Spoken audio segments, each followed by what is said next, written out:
Dan Kelly is the president of the Canadian Federation of Independent Business. We have reached him in Toronto. Mr. Kelly, good to see you again. Thanks for taking time to speak with me. Happy to be here. Let's start with the proposed changes to the Canada Labour Code. Why are you calling those changes, which are better, it would seem, for workers, a giant step backwards for innovation and productivity?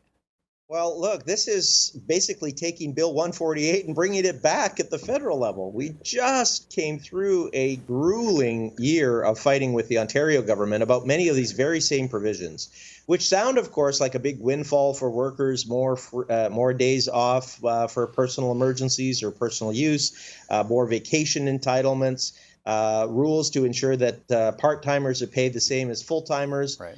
So on the surface, those seem like great things for workers, but I got to tell you, if you're the business owner and you're trying to ensure that you've got your product or service to market, they can be massive new costs that you're going to have to endure. On top of that, and probably even bigger than that, is the amount of new red tape regulation that you're going to have to comply with. For example, to implement this new rule to pay part-timers and casual workers the same as full-time workers, you're going to have to do a detailed job analysis of every position that you have, look at what the reasons are that you can justify a pay difference between them, and potentially make unhappy your full-time workers who feel like they've made a bigger commitment. Why are they going to be paid the same as the guy that works once every 2 weeks? Oh, yeah. So are you saying that these changes are not necessarily going to be good for workers? Because workers are going to look at this and say, this is great. More time, as you say, more time off. In some cases, higher wages, more sick days. What's wrong with that? Yeah, sure. Look, and in most cases, workers and employers have sorted these things out on their own. In a small business, for example, a worker gets sick and they work it out with their employer. They have a personal emergency. They find a way to make that happen. What this does, though, is it just layers all sorts of new paperwork requirements, red tape, and process on top of, I think, a system that works reasonably well in most circumstances.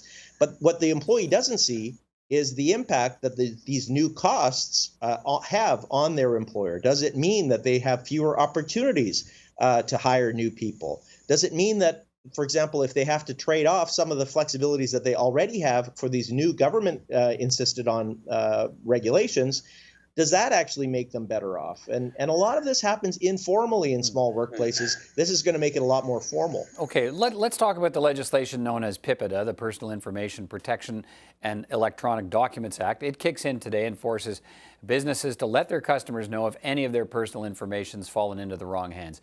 Let's start with this. Are your members ready to abide by the new law? Do they even know it's coming?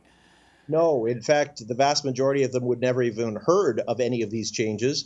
And that, of course, is complaint number one.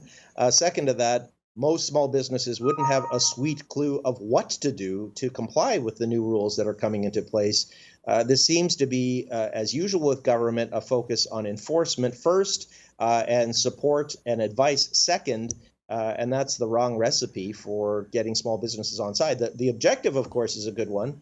The way that we get there, I think, is, again, another regulatory hassle that most small firms would be blissfully ignorant of today. All right. Although it's going to be hard for them, is it not, to be blissfully ignorant? Because this requires that companies have in place digital safeguards for all dealings and to keep records about cybersecurity measures they've taken in case there is a breach. There are fines of up to, I think it's $100,000 for each violation. So our businesses across the country, even if they're not aware of it now, is your advice to them they better get aware about it pretty quick and start making changes? Absolutely. I mean, businesses do have to comply with these new rules, whether they wish to or not, whether they've heard of them or not. And ignorance of a set of regulations is seldom upheld as a reasonable excuse.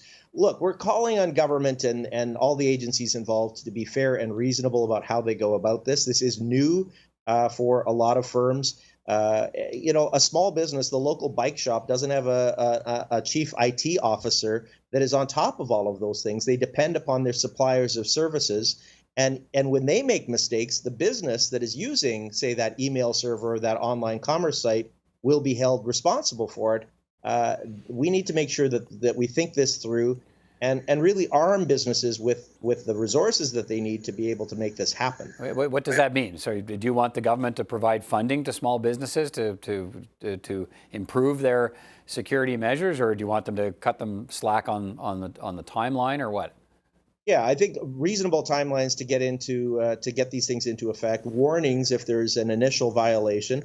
We have no problem if there's a repeat offender that has had this happen a couple of times in their businesses and taken no steps for them to get thrown the book at. What I'm hoping, though, is that they're fair and reasonable about this and not giving the business funding, but at least providing some degree of support, a place you can go for information to help understand the Greek that is often these new regulatory requirements facing small and medium-sized firms. We've just added, the government's been talking about reducing the red tape stranglehold that exists on business right now. And just in the last week, we have this new piece with respect to the IT security requirements, and now a whole mess of new federal labor law changes. That's a big deal and seems to be running exactly counter to that when we're trying to urge businesses to be more innovative and more productive. I'm not sure that that's working. All right. Well, we'll see how everybody adjusts in the days ahead. But Dan Kelly, appreciate your time tonight. Thank you. Anytime.